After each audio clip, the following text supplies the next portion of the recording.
Hello friend, welcome to exam oriented. तो देखिए दोस्तों, आज हम बात करेंगे राजपाल सिंह बुक की जो हिंदी वर्णमाला और विराम चिन्ह है। तो ये हमारी सीरीज स्टार्ट होने जा रही है। इससे पहले हमने भाषा में बोली कंप्लीट कर दिया है। अगर आप लोगों ने वो सीरीज नहीं देखी है तो हमारे प्लेलिस्ट में जाके उस सीरीज को आप फॉलो कर सकते हैं। आज हम हिंदी के अंतर्गत पढ़ेंगे हिंदी वर्णमाला व विराम चिन्ह। ठीक है, इसके आगे मैं आपको MCQs करवाऊँगा राजपाल सिंह की जो बुक है इस बुक से। तो देखिए आगे मैं आपको MCQs करवाऊंगा, तो इसमें कुछ आपको ऐसे फैक्ट देखने को मिलेंगे जहाँ पे आपको कन्फ्यूजन हो सकता है।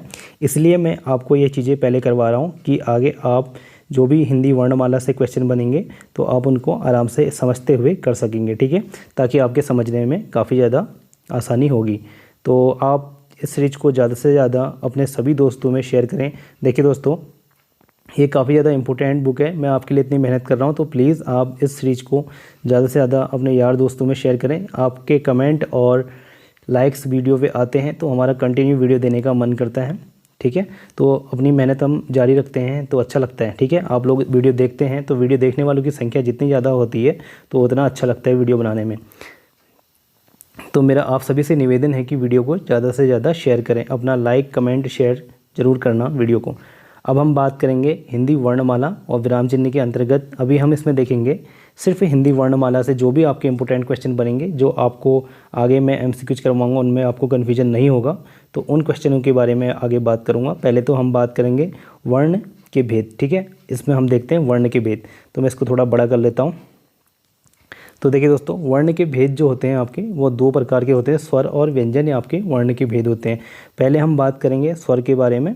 तो स्वर को हमारा 3 भागों में बांटा गया है, संख्या, भेद और मात्रा। ठीक है, संख्या, भेद, मात्रा के बारे में बांटा गया है 3 भागों में।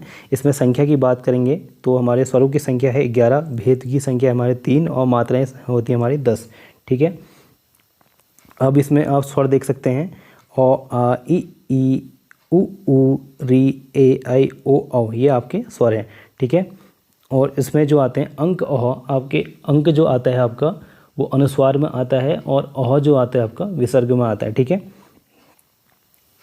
अब बात करेंगे हम भेद के बारे में। भेद में आपके ह्रस्व स्वर हो गया और दीर्घ स्वर हो गया और प्लुप्त स्वर हो गया। ठीक है, देखिए ह्रस्व स्वर से थोड़ा लंबा स्वर, ह्रस्व स्वर जो होता है आपका अ, ई और उ, ये आपके ह्रस्व स्वर में आते हैं। ठीक है, ये आपके ह्रस्व स्वर में आते हैं। और दीर्घ स्वर ये यानी कि आ, ओ, इस तरीके से जो आपके आते हैं औ, ये दीर्घ स्वर में आते हैं। ठीक है, और प्लुप्त स्वर में इससे भी ज़्यादा समय जिसमें लगता हो वो प्लुप्त स्वर के अंतर्गत आते हैं।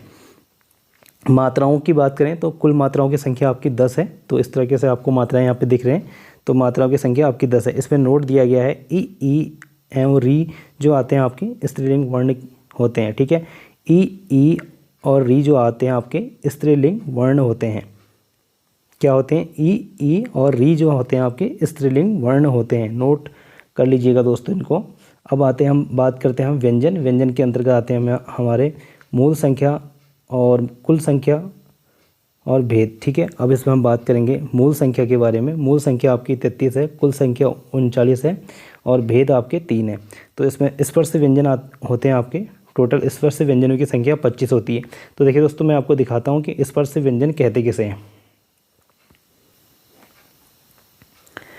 तो देखिए दोस्तों, ये हमारे क्या होते हैं, ये स्पर्श व्यंजन के अंतर्गत कहलाते हैं। जो क वर्ग, च वर्ग, ट वर्ग, त वर्ग और प वर्ग जो आते हैं आपके, ये स्पर्श व्यंजन के अंतर्गत आते हैं। देखिए ये टोटल आपके 25 होंगे, जैसे क, ख, ग, घ, ण। ठीक है, अब 5-5 करके गिन लीजिएगा, 1 2 3 4 5, ये आपके 25 हैं जो आपका हमारा स्पर्श व्यंजन के अंतर्गत आते हैं। ठीक है, तो इसमें आपने जान लिया कि स्पर्श व्यंजन क्या कितने होते हैं। तो स्पर्श व्यंजनों की संख्या आपकी 25 है। ठीक है, अंतस्थ व्यंजन जो होते हैं आपके 4 होते हैं। ऊष्म व्यंजन आपके 4 होते हैं और कुल व्यंजनों की संख्या आपकी कितनी होती है? 33 होती है। ठीक है, मूल यानी कि मूल या कुल व्यंजन आपके पूछे जाए तो 33 होते हैं।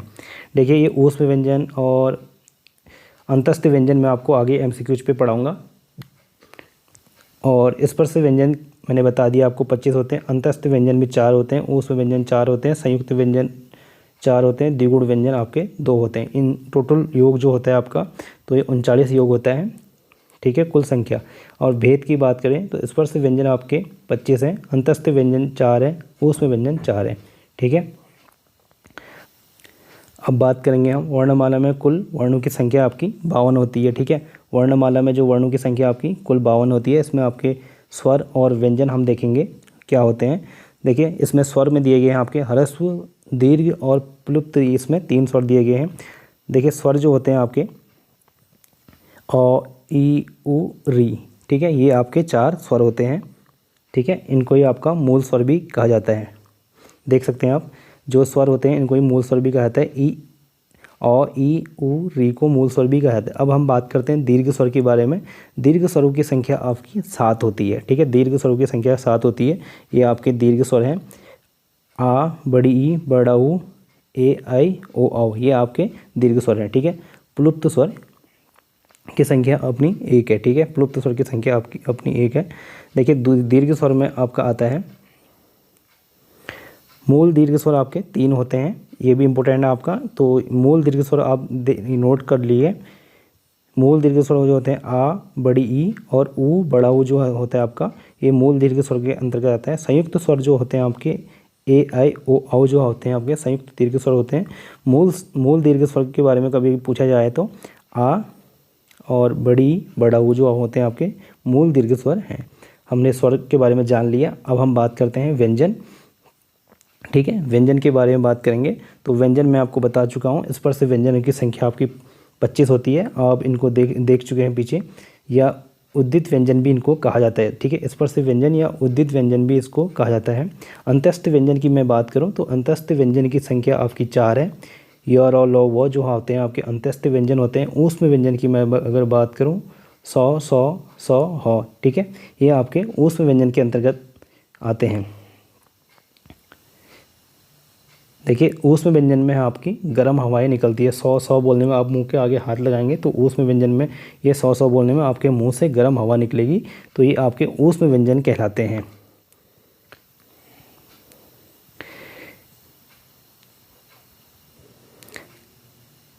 देखिए कि यहाँ पे नोट दिया गया है, इसमें लिखा गया है मूल दीर्घ स्वर को सजातीय स्वर एवं संयुक्त दीर्घ स्वर को विजातीय स्वर, मिश्रित स्वर भी कहा जाता है।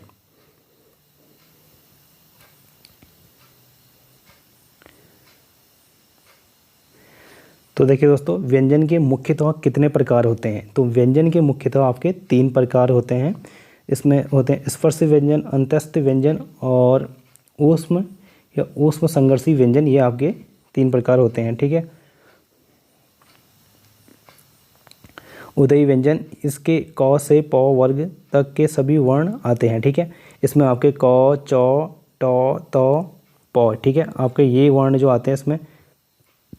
देखिए, इसमें आपकी एक ट्रिक है इसको याद करने की। तो इसमें देखिए, क वर्ण कहलाता है हमारा कंठ, और च वर्ण कहलाता है आपका तालुव्य, और ट वर्ग कहलाता है आपका मूर्धन्य, और त वर्ग कहलाता है आपका दंत, और प वर्ग कहलाता है आपका ओष्ठ। ठीक है, इसको याद करने की एक छोटी सी ट्रिक है। आप इसमें लिख सकते हैं के, टी, एम, दा। ठीक है, आप इस तरीके से इसकी सीरीज को याद कर सकते हैं, के, टी, एम, दा। ठीक है, आप के से आगे आपका कंठ, और टी से आगे आपका तालुव्य, और एम से आगे आपका मूर्धन्य, और डी से आगे आपका दंत, और ए से आगे आपका ओष्ठ। ठीक है, इस तरीके से आप इनको याद कर सकते हैं। देखिए, जो यहाँ पे ण, नो, मौ जो दिया गया है, ये कहलाते हैं हमारे पंचमाक्षर या नासिक वर्ण के अंतर्गत आते हैं। ठीक है, पंचमाक्षर या नासिक वर्ण के अंतर्गत आते हैं।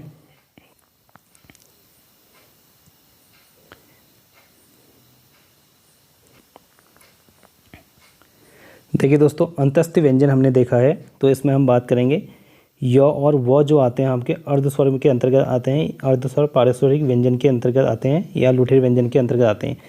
य, र, ल, व, ठीक है, अंतस्थ व्यंजन कहलाते हैं। इनको लुठेर व्यंजन भी कहा जाता है। ठीक है, अब हम बात करते हैं ऊष्म व्यंजन या ऊष्म संघर्षी व्यंजन की बात करें तो सौ का जो उच्चारण है आपका तालुव्य से सौ का उच्चारण होता है, और ये सौ का उच्चारण जो होता है आपका मूर्धन्य से होगा, सौ का उच्चारण हमारा दंत्य से होगा, ह का उच्चारण कंठ से होगा। ठीक है, ह, देखिए ह बोलेंगे आप तो आपका ह बोलने में गले पे जोर पड़ेगा, तो ये आपका कंठ से होगा। तो इस तरीके से मैं आपको आगे सारी चीज़ें क्लियर करते हुए चलूँगा, तो आप वीडियो पे बने रहें। तो हम आगे चलते हैं। अब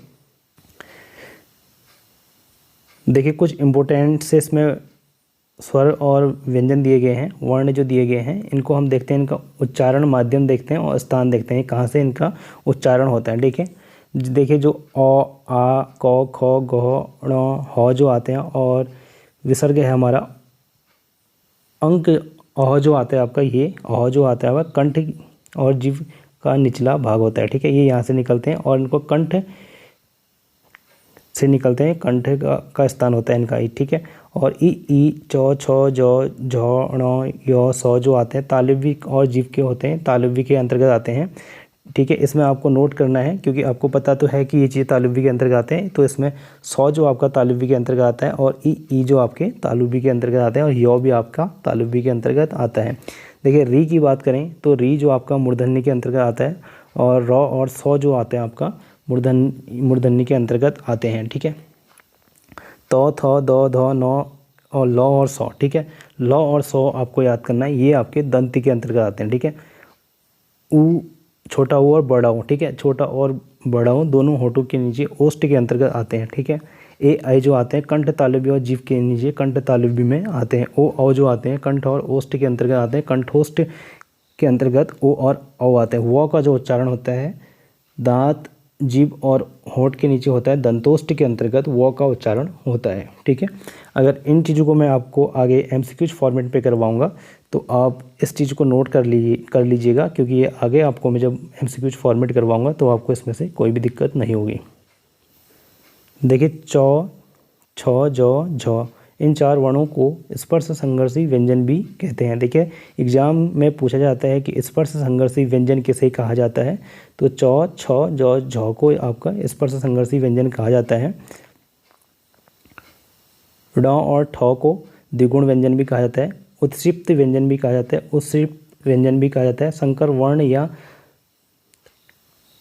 ताड़नजात भी वर्ण भी कहा जाता है इनको। ठीक है, क्योंकि इनके दो भाषाएं हिंदी और फारसी के गुण पाए जाते हैं इसलिए इनको द्विगुण भी कहा जाता है। ठीक है, इसमें हिंदी और फारसी के गुण पाए जाते हैं इसलिए इनको द्विगुण व्यंजन भी कहा जाता है।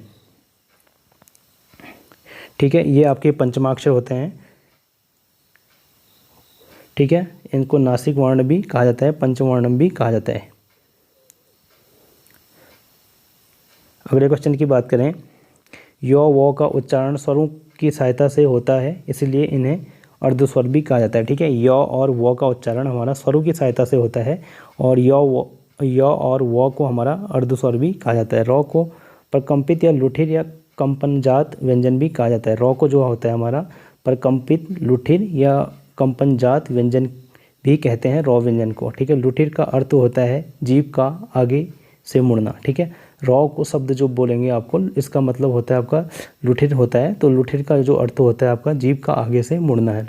लौ जो है, लौ को पारस्परिक व्यंजन भी कहते हैं। ठीक है, पारस्परिक का अर्थ होता है जीभ के अगल बगल का भाग। ठीक है, पारस्परिक व्यंजन होता है। हिंदी वर्णमाला में दो अमानक वर्ण झ और भौ जिन्हें पहले झ भौ के रूप में लिखा जाता था। ठीक है, ये हिंदी के अमानक वर्ण कहलाते हैं, झ और भौ को। ठीक है, ह को ऊष्म संघर्षी स्वर यंत्रमुखी काकल्य वर्ण या कंठ ऊष्म संघर्षी सघोष वर्ण आदि नामों से जाना जाता है। जो ध्वनि वो ना स्वर है ना व्यंजन है उन्हें अयोगवाह कहते हैं। ठीक है, जो स्वर जो आपकी जो ध्वनियाँ आपकी ना स्वर होती हैं ना ही व्यंजन होते हैं उनको आपका अयोगवाह कहलाते हैं। ठीक है, तो देखिए दोस्तों फिलहाल के लिए इतना ही। अगर आपको हमारी सीरीज अच्छी लगी तो वीडियो को ज़्यादा से ज़्यादा शेयर करें। मिलते हैं नेक्स्ट वीडियो में, फिलहाल के इतना ही। धन्यवाद।